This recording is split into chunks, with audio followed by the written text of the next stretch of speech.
Qui sait si le jugement prononcé par Dieu parmi les hommes n'a pas été précédé par un jugement prononcé auparavant au ciel. Ce Lucifer qui se levait matin, mais qui était trop pressé de s'élever, n'aurait-il pas, avant d'être changé en ténèbres, envié au genre humain l'infusion de l'huile? Rempli d'indignation, déjà à ce moment, il maugréait à part soi. Il se disait en lui-même: à quoi bon ce gaspillage? Je n'affirme pas que ce soit l'esprit qui dit cela, mais je ne dis pas non plus qu'il le contredise. En effet, je n'en sais rien. Voici néanmoins ce qui a pu arriver, si l'on ne tient pas pour invraisemblable ce qui suit. Lucifer, plein de sagesse et parfait en beauté, a pu connaître d'avance qu'il y aurait un jour des hommes, et aussi qu'ils parviendraient à une gloire égale à la sienne. Mais s'il l'a connu d'avance, il l'a sans doute vu dans le Verbe de Dieu, et dans sa hargne, il en a conçu de l'envie. C'est ainsi qu'il a projeté d'avoir des sujets, refusant avec dédain d'avoir des compagnons. Les hommes, dit-il, sont plus faibles et inférieurs par nature. Il ne leur sied pas d'être mes concitoyens, ni mes égaux dans la gloire. Cette machination impie ne se découvre-t-elle pas dans l'ascension présomptueuse de Lucifer et dans sa prétention à un rang qui marquerait sa supériorité? Je monterai, dit-il, sur une haute montagne, je siégerai aux côtés de l'Aquilon pour obtenir quelque ressemblance avec le Très-Haut.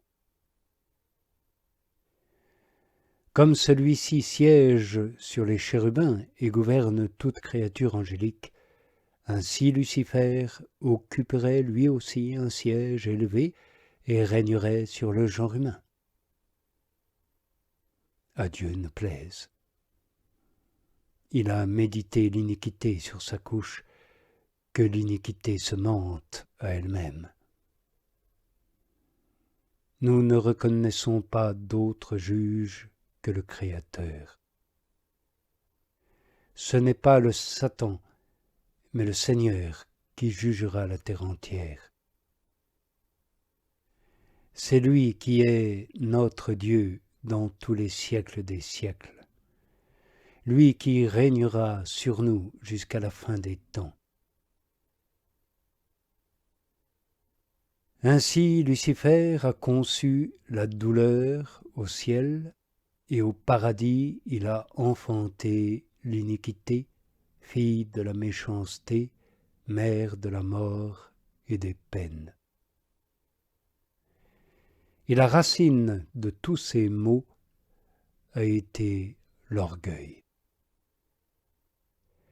En effet, même si la mort est entrée dans le monde par l'envie du Satan, l'orgueil n'en est pas moins le principe de tout péché. Mais Lucifer, quel avantage en a-t-il tiré? Tu ne laisses pas d'être au milieu de nous, Seigneur, et ton nom est invoqué sur nous. Et le peuple que tu t'es acquis, l'Église des rachetés, s'écrie: ton nom est une huile répandue. Lorsque je suis repoussé loin de toi, tu répands cette huile sur mes pas et en moi-même, car dans ta colère, tu te souviens de ta miséricorde. Le Satan, toutefois, a reçu l'empire sur tous les fils de l'orgueil, et il est devenu prince de ce monde de ténèbres, afin que l'orgueil combatte pour le royaume de l'humilité. En effet, durant ce règne temporaire qui seul lui appartient, et qu'elle règne, Satan institue grand roi pour l'éternité, une foule d'hommes humbles. Jugement plein d'humour. Cet orgueilleux, marteleur des humbles, leur forge, à son insu, des couronnes impérissables. Il les persécute tous, mais par tous, et par cela, il est vaincu. Partout et toujours, c'est le Seigneur qui jugera les peuples, sauvera les enfants des pauvres et humiliera le calomniateur. Partout et toujours, il défendra les siens, repoussera les malfaisants et soustraira le domaine des justes au sceptre des pécheurs, afin que les justes ne tendent pas leurs mains vers l'iniquité. Enfin le jour viendra où ils briseront complètement l'arc, détruira les armes et jettera les boucliers au feu. Et toi, misérable, tu établis ton siège du côté de l'Aquilon, dans une contrée brumeuse, froide et vide. Mais voilà que les indigents se relèvent de la poussière, et les pauvres du fumier, pour s'asseoir avec les princes et occuper un trône de gloire. Quant à toi, tu t'affligeras de voir s'accomplir cette parole. Le pauvre et l'indigent loueront le nom du Seigneur.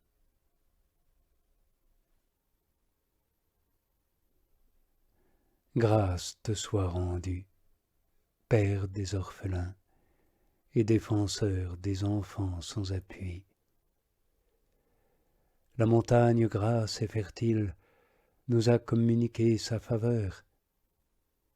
Les cieux ont ruisselé devant la face de Dieu, le Dieu du Sinaï. L'huile s'est répandue, le nom s'est propagé, ce nom que le mauvais nous enviait et auquel, par envie, il voulait nous arracher. Il s'est propagé, ce nom, jusqu'au cœur et à la bouche des tout-petits, si bien que dans la bouche des nouveau-nés et des nourrissons, la louange est rendue parfaite. Le pécheur impénitent verra, et il l'enragera, et sa rage sera implacable, comme sera inextinguible la flamme qui est déjà toute prête pour lui et pour ses anges. L'amour jaloux du Seigneur des armées fera cela. Comme tu m'aimes, mon Dieu, mon amour. Comme tu m'aimes, qui partout te souviens de moi, qui partout prends à cœur le salut de l'indigent et du pauvre, non seulement contre les hommes orgueilleux, mais aussi contre les anges superbes. Au ciel et sur la terre, Seigneur, tu juges ceux qui me font du mal, tu attaques ceux qui m'assaillent. Partout tu me secours, tu m'assistes, tu te tiens à ma droite, pour que je ne sois pas ébranlé. Je vais chanter pour le Seigneur tant que je vis, psalmodier pour mon Dieu tant que je dure. Oui, voilà sa puissance. Voilà les merveilles qu'il a faites.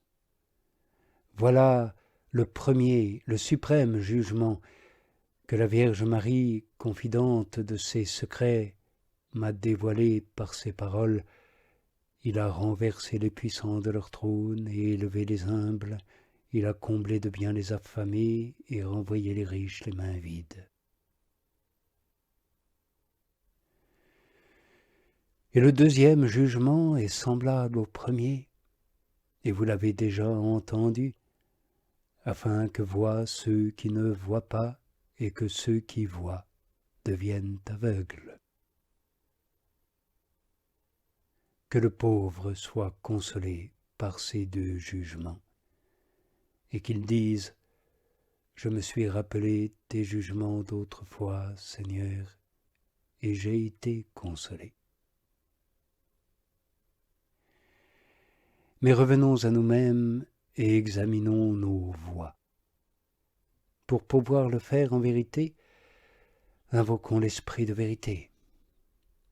Rappelons-le des hauteurs où il nous avait entraînés, afin qu'il nous précède aussi sur le chemin qui nous conduit vers nous-mêmes, car sans lui, nous ne pouvons rien.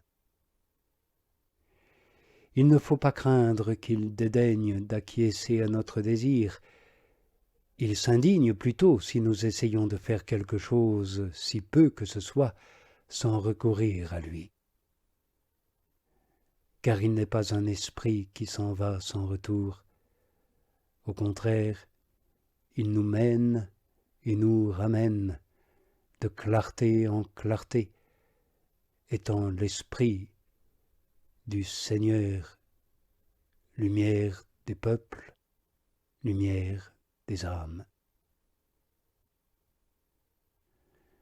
Tantôt il nous emporte vers lui dans cette lumière, tantôt il se mêle à nos ténèbres et les éclaire. Ainsi au-dessus comme au-dedans de nous, toujours dans la lumière, toujours nous marchons en fils de lumière. Nous avons traversé les ombres des allégories, nous voici parvenus à la recherche du sens moral. L'édifice de la foi est achevé. Il nous faut ordonner la vie. L'intelligence a fait son travail, que l'action suive ses directives. Car l'intelligence est utile à tous ceux qui la mettent en œuvre, pourvu que l'action et l'intelligence soient orientées à la louange et à la gloire de notre Seigneur Jésus, le Christ, qui est béni dans les siècles.